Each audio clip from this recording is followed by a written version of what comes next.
నమస్తే, welcome to GR Vidhatha news. ప్రస్తుతం మన ముందు బిజినెస్ ఎనాలిసిస్ట్ కింగ్ సతీష్ గారు ఉన్నారు. వారితో మాట్లాడదాం రండి. సార్ నమస్తే. సార్ నమస్తే మేడం. సార్ ప్రస్తుతం ఇప్పుడు ఎక్కడ చూసినా బెట్టింగ్ యాప్ గురించి తెలుస్తుంది కదా సార్. ఎక్కడ చూసినా బెట్టింగ్ యాప్ గురించే వస్తుంది.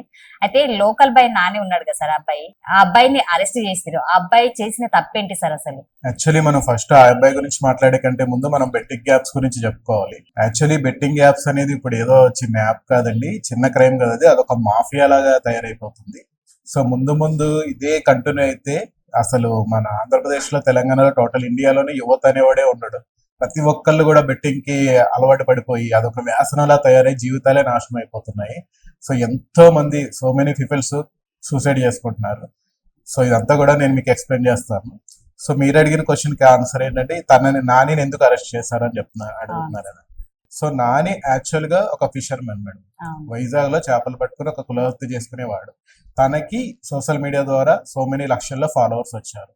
సో నాని చెప్తానే ఉంటాడు, అన్నా నాకు చదువు లేదన్నా, నేను 2వ తరగతి చదివినా అన్నా, నాకు ఎడ్యుకేషన్ లేదన్నా అని చెప్తా ఉంటాడు.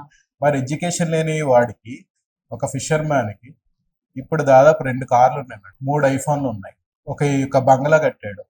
ఈ డబ్బులన్నీ ఎక్కడి నుంచి వచ్చినాయి మేడం మీరు చెప్పండి? యూట్యూబ్ చేస్తున్నా అంటున్నారు కదా సార్. యూట్యూబ్ లో అంత డబ్బులు వస్తాయి మేడం. యూట్యూబ్ లో అంత డబ్బులు వస్తే ప్రతి ఒక్కరికి ఉండాలి కదా. ఫిష్ కూడా సేల్ చేస్తున్నారు కదా సార్ వాళ్ళు. లేదు మేడం, మనం ఎంత కష్టపడినా యూట్యూబ్ లో 1 lakh రావడం నార్మల్ యూట్యూబర్స్ కి ఎంత కష్టమో మీకు కూడా తెలుసు. ఇంకా ఫిషర్మెన్ జాబ్స్ లో వాళ్ళకి 30,000 40,000 రావడమే ఎక్కువ వాళ్ళకి.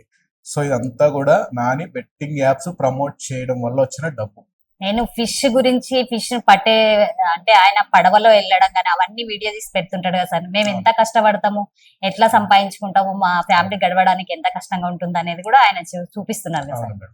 ఆయన ఫేమస్ అయిందే దాని వల్ల. తను ఏదో కొత్తగా యూట్యూబ్ కోసం చేయకుండా తను చేసే వృత్తి ఏదైతే ఉందో, సో దానినే తను ఒక వీడియోలో షూట్ చేసి అందరికి చూపిస్తున్నాడు. సో దాని వల్లే తనకి చాలా మంది ఫాలోయింగ్స్ వచ్చారు. సో ఎంతో కొంత తనకి ఇన్కమ్ అనేది కూడా యూట్యూబ్ ద్వారా వస్తుంది. సో తను అత్యాశకి పోయి అనవసరంగా ఈ బెట్టింగ్ యాప్స్ ప్రమోషన్ చేయడం స్టార్ట్ చేశాడు. అది ఎలా చేస్తాడు ఏంటి అనేది మీ అందరికి తెలుసు. సో తను చదువులేదు నేను అమ్మాయికుండి నాకు ఏం తెలియదు అని చెప్తేనే చాలా మందిని మోసం చేస్తాడు. సో అందుకోసం తను అరెస్ట్ చేశారు సార్. మరి ఇంకొకటి సెలబ్రిటీస్ ఉన్నారు సార్, లైక్ ధోని గానీ, కోహ్లీ గానీ, మన తెలుగు ఇండస్ట్రీలో అయితే రానా గానీ, వాళ్ళు కూడా ప్రచారం చేస్తున్నారు ఎప్పటి నుంచో ఈ బెట్టింగ్ యాప్స్ గురించి. అయితే వాళ్ళని మాత్రం మరి వాళ్ళ మీద ఎందుకు యాక్షన్ తీసుకోలేదంటారు? మంచి క్వశ్చన్ మేడం. యాక్చువల్లీ సెలబ్రిటీస్ చాలా మంది ప్రమోట్ చేస్తున్నారు, బట్ వాళ్ళ ప్రమోషన్ కి వీళ్ళ ప్రమోషన్ కి డిఫరెన్స్ ఏంది చెప్తాను. సెలబ్రిటీ లైక్ ధోని అనుకుందాం, లేదంటే పేర్లు ఎందుకు లేండి, ఎవరైనా ఒక సెలబ్రిటీ ప్రమోట్ చేసింది ప్రతిదీ కూడా గవర్నమెంట్ అప్రూవల్. సో ఇందులో ఆ యాప్ ఏదైతే ఉందో వాళ్ళు గవర్నమెంట్ ట్యాక్స్ కడతారు, అందులో ఆడే వాళ్ళు ట్యాక్స్ కడతారు, ఓడిపోయిన వాళ్ళు ట్యాక్స్ కడతారు, గెలిచిన వాళ్ళు ట్యాక్స్ కడతారు. సో ఇందులో ఇంకోటి ఏముంటుందంటే ఒక లిమిట్ అనేది ఉంటుంది. అంటే ఫర్ డే 1,000 రూపీస్, 5,000 రూపీస్, 10,000 అంతవరకే లిమిట్ ఉంటుంది ఈ గవర్నమెంట్ అప్రూవల్ చేసిన యాప్స్. బట్ ఈ లోకల్ బై నాని లాంటి వాళ్ళు, చిన్న యూట్యూబర్స్, చిన్న సెలబ్రిటీస్ చేసేదానికి లిమిట్ ఉండదు. గవర్నమెంట్ నుంచి ఎటువంటి అప్రూవల్ ఉండదు. ఇదంతా కూడా ఇల్లీగల్ గా జరుగుతుంది. సో మీరు అప్రూవల్ ఉన్నది ఒక 10,000 పోతే మాక్సిమం జాగ్రత్త అనేది వచ్చింది. ఇక్కడ ఏంటంటే మేడం, ఒక్క రోజులో 1 కోటి రూపాయలు పోగొట్టుకోవచ్చు, 100 కోట్లు ఉంటే 100 కోట్లు కూడా పోగొట్టుకోవచ్చు. దానికి హద్దు అదుపు అనేది లేదు. పైగా గవర్నమెంట్ కి ఆ ఇల్లీగల్ యాప్స్ ద్వారా 1 రూపాయి ఆదాయం ఉండదు. సో చిన్న పిల్లలు తెలియక ఒక 5 లక్షలు వేస్తున్నారు పోతుంది, ఇంకొక 5 లక్షలు వేస్తున్నారు పోతుంది. అట్లా లిమిట్ లేకుండా కోట్లలో మీరు డైలీ న్యూస్ లో చూస్తూనే ఉన్నారు. ప్రతి 2 రోజులకి ఎవరికైనా సూసైడ్ చేసుకుంటున్నారు. 40 లక్షల పైన అని, 80 లక్షల పైన. వాళ్ళ ఏజ్ ఎంత ఉంటుంది మేడం? మహా అయితే 20 నుంచి 24 సంవత్సరాలు. ఉడుకు రక్తం. ఇమీడియట్ గా మేము డెవలప్ అయిపోవాలి, మేము పైకి వచ్చేయాలి. కరీంనగర్ లో కూడా ఒక అబ్బాయి చేసుకున్నాడు సార్ సూసైడ్. మేడం కరీంనగర్ తీసుకోండి, హైదరాబాద్ తీసుకోండి, ఆదిలాబాద్ తీసుకోండి, వరంగల్ తీసుకోండి, ఆంధ్ర తీసుకోండి, ఎక్కడైనా ఇది రెగ్యులర్ గా జరుగుతూనే ఉంది. సో వీళ్ళు ఇంతగా దానికి అలవాటు పడడానికి రీజన్ కూడా మీకు చెప్తాను. ఫర్ సపోజ్ నేనే బెట్టింగ్ యాప్ డౌన్లోడ్ చేసుకున్నాను అనుకోండి, ఫస్ట్ భయంగా ఒక 1,000 రూపాయలు వేస్తాను, 1000కి 1000 వస్తుంది, 2,000 వస్తాయి. మళ్ళా నెక్స్ట్ కొంచెం ధైర్యం తెచ్చుకుని 5,000 వేస్తాను, 5,000కి ఇంకో 5,000 వచ్చి 10,000 వస్తుంది. అబ్బా బాగానే వస్తుంది కదా అని మనకు ఒక ఆశ పడుతుంది. నెక్స్ట్ మళ్ళీ 10,000 వేస్తాను, 10,000కి 10,000 వస్తుంది, 20,000 వస్తుంది నాకు. అరే అమ్మా వేసింది వేసినట్టు వచ్చేస్తుంది, ఇదేదో మంచిగా ఉంది అనేది అప్పటికి నేను ఎడిట్ అయిపోతా. ఈ ఎడిట్ చేయడం కోసం, మనకు ఆశ పుట్టించడం కోసం ఈ బ్యాటింగ్ యాప్ వాళ్ళు చాలా తెలివిగా ముందు మనకి డబ్బులు ఇచ్చినట్టు వేస్తారు. 10,000 వచ్చింది, 20,000 వీళ్ళు వచ్చింది, ఆశపడి ఇంకా పెట్టడానికి 20,000 వచ్చింది. చేస్తారు. ఇప్పుడు 1,00,000 వేస్తే 1,00,000 వచ్చింది కదా, 5,00,000 వేస్తే 5,00,000 వచ్చింది కదా అని వేసేస్తారు. పోయిద్ది. పోయిన తర్వాత ఏమైంది మేడం, ఆప్షన్ లేదు. ఇప్పుడు నేను 5,00,000 అప్పు తెచ్చే వేసుంటా, లేదంటే ఇంట్లో తెలియకుండా తీసుకుని వేసుంటా. సో నాకు 5,00,000 ఏం చేస్తే వస్తుంది, ఒక రోజు 2 రోజులు రాదు. సో మళ్ళీ నాకు 5,00,000 రావాలంటే మళ్ళీ నేను బెట్టింగ్ ఆడాలని చెప్పేసి ఇంకో 5,00,000 ఫ్రెండ్స్ దగ్గర ఇంట్లో తెలియకుండా ఇంకో రకంగా తీసుకుని మళ్ళీ వేస్తాను. సో ఇక్కడ ఏంటంటే టోటల్ గా ఇది ముందు వచ్చినాయి కదా, ఇప్పుడు రాలేదు కదా, ఎందుకు ఈ రోజు టైం బాగాలేదేమో, రేపు వేద్దాం వస్తుంది, ఈవినింగ్ వేద్దాం వస్తుంది అని చెప్పి వాళ్ళు అనుకుని అట్లా లక్షల మేడం ఆశలు పడి, ఆశ పడొచ్చు మేడం ఎంతవరకు, మన కెపాసిటీ ఒక 5,00,000 మన బ్యాంక్ అలవాటు చేస్తున్నారు వీళ్ళు. 5,000కి 5,000 ఇచ్చి 10,000 అలవాటు చేస్తున్నారు. అదే నేను చెప్పింది, ఇల్లీగల్ దానికి లీగల్ గా ఉన్న దానికి అదే డిఫరెన్స్. అలానే లీగల్ గా ఉన్నది ఆడమని కాదు, అది కూడా క్రైమ్, అది కూడా తప్పే. అదేంటంటే మన స్టేటస్ ఒక 5,000 10,000 మనం తట్టుకోగలుగుతాం. ఇక్కడ లక్షలు కోట్లు పోతున్నాయి. ఇప్పుడు మనకి నాకు ఉందనుకోండి మేడం, ఒక 10 లక్షలు పోతే నేను తట్టుకోగలుగుతాను, ఏదోలా తీర్చుకుంటా. అదే ₹1,00,000 పోతే నా వల్ల కాదు. ఇప్పుడు అదే జరుగుతుంది. ఏం చేయాలో తెలియక పిల్లలందరూ కూడా సూసైడ్ చేసుకుంటున్నారు. సార్ మరి ఇంకొకటి యూట్యూబర్ ఉన్నారు కదా సార్, హర్ష సాయి గాని సన్నీ యాదవ్ గాని, వాళ్ళు ఎప్పటి నుంచో ప్రచారం చేస్తున్నారు, మరి వాళ్ళ మీద ఎందుకు యాక్షన్ తీసుకోవట్లేదు? అది ఇంకా వాళ్ళు స్టార్టింగ్ నుంచి ఎప్పటి నుంచో చేస్తున్నారు, అసలు కొన్ని ఇయర్స్ గా చేస్తున్నారు. హర్ష సాయి అనే అతను చాలా తెలివిగా క్రైమ్ కూడా చాలా తెలివిగా చేస్తున్నాడు. అతని మీద ఆల్రెడీ యువ సమ్రాట్ ఒక అతను పోరాడాడు. ఆయన్ని కూడా లేనిపోని కేసులు పెట్టి అతన్ని కూడా లోపలేపించారు వీళ్ళందరూ కలిసి. సో అది అంత పెద్ద క్రైమ్ అయినా కూడా వాళ్ళంత తెలివిగా హ్యాండిల్ చేస్తున్నారు. ఇంకొకటి పెద్ద పెద్ద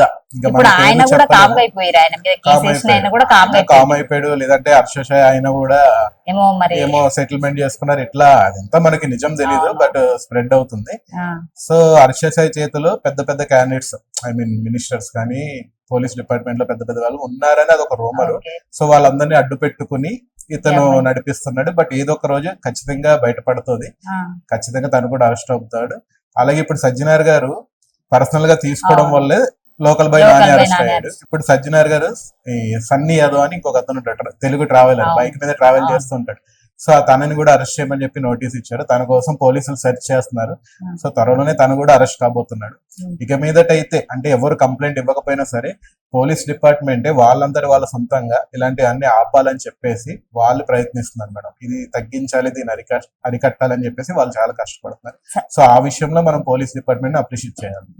సార్ ఇప్పుడు పిల్లలు చాలా వరకు ఎడిక్ట్ అయిపోతున్నారు సార్, దీన్ని ఆపాలి అంటే ఏం చేయాలంటారు? అంటే నిజం చెప్పాలంటే ఇది ఎవరి చేతిలో లేదు మేడం. ఎవరి కంట్రోల్లో వాళ్ళు ఉండడం అనేది ఫస్ట్ థింగ్. ఇంకొకటి ఎక్కువగా అడిక్ట్ అవుతుంది చిన్నపిల్లలు. అంటే ఉడుకురత్వం, మంచి ఏదో చెడేదో తెలియదు. సో వాళ్ళని గైడ్ చేయాల్సింది వాళ్ళ పేరెంట్స్ అసలు స్మార్ట్ ఫోన్ చేతిలో ఉంటే వాడు అసలు ఏం చేస్తున్నాడు ఏంటి అనేది అబ్జర్వేషన్ లో పెట్టాలి. కనీసం ఒక డబ్బులు ఏమవుతున్నాయి, వాడు అంత డబ్బులు ఎందుకు తీసుకుంటున్నాడు, లేకపోతే వాడికి డబ్బులు వస్తే ఏం చేస్తున్నాడు, లేకపోతే ఇంట్లో తెలియకుండా చేస్తున్నాడు, అప్పులు చేస్తున్నాడు, కొంచెమైనా మనం అబ్జర్వేషన్ లో పెట్టాలి. మీకు ఒక చిన్న విషయం చెప్తాను. ఇక్కడ నా ఫ్రెండ్ వాళ్ళ కొడుకే just 9th class full betting apps కి అలవాటు పడ్డాడు. కేవలం 4 లక్షలు మేడం, 4 లక్షలే. వాళ్ళు చాలా ఉన్నోళ్ళు, వాళ్ళ డాడీకి 4 లక్షలు అంటే లైట్, బట్ ఆ పిల్లడికి 4 లక్షలు అనేది ఆ ఏజ్ కి చాలా పెద్ద. బయట నాన్న పేరు చెప్పి అన్న పేరు చెప్పి అప్పులు తెచ్చాడు, ఆడాడు, 4 లక్షలు పోయింది. ఒక్క 3 రోజులు తనలో తనే సతమతం అయిపోయాడు. ఈ విషయం ఇంట్లో చెప్పాలా వద్దా? ఇప్పుడు అప్పు తెచ్చిన వాళ్ళు అడుగుతారు, వాళ్ళ ప్రెజర్ పెడతారు, ఇవ్వాలి కదా. ఏం చేయాలో తెలియక తనకి తానే సూసైడ్ చేసుకున్నాడు. కేవలం 20 ఏళ్ళు కూడా నిండని 16 ఏళ్ళ లోపు పిల్లోడు సూసైడ్ చేసుకున్నాడు. ఇప్పుడు వాళ్ళ నాన్న చాలా ఏడుస్తున్నాడు. 4 లక్షల కోసం చనిపోతాడా? నన్ను అడిగితే నేను ఇస్తాను కదా, 2 కొట్టో తిట్టో సరి చేసుకుంటాను కదా. మరి ముందు నుంచే వాడిని అప్డేట్ చేస్తుంటే, ముందు నుంచే వాడు ఏం చేస్తున్నాడు, అసలు వాడు ఎలా ఉంటాడు కొంచెమైనా పట్టి వీళ్ళకి ఎంతో కొంత తెలిసేది కదా. 3 days ఆడు సతమతం అయిపోయినప్పుడు అసలు వాడు ఎందుకు డల్లుకుంటున్నాడు అని ఎవరైనా అడిగి మాట్లాడుంటే ఆ మనిషి బతికేవాడు కదా. సో పేరెంట్స్ అందరూ కూడా పిల్లల్ని పట్టించుకోవాలి. డబ్బుల విషయంలో కానీ ఫోన్ల విషయంలో కానీ అప్పుడప్పుడు అబ్జర్వ్ చేయాలి, ఖచ్చితంగా చేయాలి మేడం. ఇంకొకటి ఎవరికి వాళ్ళు సొంతంగా వాళ్ళ కంట్రోల్లో వాళ్ళు ఉండడం తప్ప ఈ మాఫియాని అరికట్టడం అంటే ముందు కొత్త చట్టాలు వస్తాయేమో, ప్రస్తుతానికి అయితే ఎవరి చేతిలో లేదు. బట్ ఇదే కంటిన్యూ అయితే మన ఇండియా కూడా ఇంకొక ఆఫ్రికా పరిస్థితికి వచ్చేస్తుంది. ఇప్పుడు మన లైక్ ఆఫ్రికా అంతా నాశనం అయిపోయింది అంతా కూడా ఈ బెట్టింగ్స్ వల్లే. ఇక్కడ ఉన్నంత బెట్టింగ్స్ ప్రపంచంలో ఎక్కడ ఉండవు.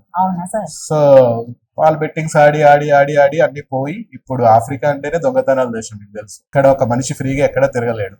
రోడ్ల మీద వెళ్ళాలంటే చాలా భయపడుతూ వెళ్తారు. సో మనం కూడా అరికట్టకపోతే ఇదే కంటిన్యూ అయితే ముందు ముందు మన పరిస్థితి కూడా ఆ దేశాలాగా అయిపోద్దని నా భయం. సో అది కాకుండా ఆల్రెడీ పోలీస్ డిపార్ట్మెంట్ వాళ్ళు అయితే వాళ్ళు చేస్తున్నారు, బట్ ఇంకా కొత్త చట్టాలు రావాలి.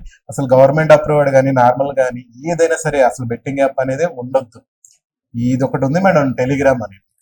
అందులో జరిగినన్ని క్రైమ్స్, అందులో ఉన్నంత చెత్త ఎక్కడ ఉండవు. ఇప్పుడు ఇవన్నీ కూడా యూట్యూబ్ వాళ్ళు అప్లోడ్ చేయరు, ఈ గూగుల్ అప్లోడ్ చేయదు, ప్లే స్టోర్ లో ఉండదు. ఇదంతా టెలిగ్రామ్ నుంచే రన్ అవుతుంది. సో అది డెఫినెట్ గా ఆ టెలిగ్రామ్ ని కూడా మనం కంట్రోల్ బ్యాన్ చేయాలి. బ్యాన్ చేస్తే better. Okay sir, thank you. చూసారు కదా సార్ చెప్పినవి పాటించండి. ముఖ్యంగా పేరెంట్స్ పిల్లల్ని పట్టించుకుంటూ ఉండండి. ఈ మధ్య కాలంలో ఎక్కడ చూసిన యువత, చిన్న పిల్లలు అసలు ఏం తెలియని ఏజ్ లో గేమ్స్ ఆడి డబ్బులు ఖర్చు పెట్టి ఇంట్లో వాళ్ళకి చెప్పుకోలేక సూసైడ్ చేసుకుంటున్నారు. పిల్లలకి ఫోన్ ఇస్తున్నాం కదా, వాళ్ళు ఏం చేస్తున్నారు ఏం లేదని వాళ్ళని పట్టించుకోకుండా ఏదో ఆడుకుంటున్నారు అనుకొని వదిలేస్తున్నారు. అట్లా కాకుండా బాగా వాళ్ళని ఏం చేస్తున్నారు ఏం చూస్తున్నారు అని అబ్జర్వ్ చేయండి. Thank you sir, thank you so much. చూస్తూనే ఉండండి జిఆర్ విధాత న్యూస్. నెక్స్ట్ టాపిక్ తో మళ్ళీ మేము ముందుంటాము. లైక్ చేయండి, షేర్ చేయండి, సబ్స్క్రైబ్ చేయండి.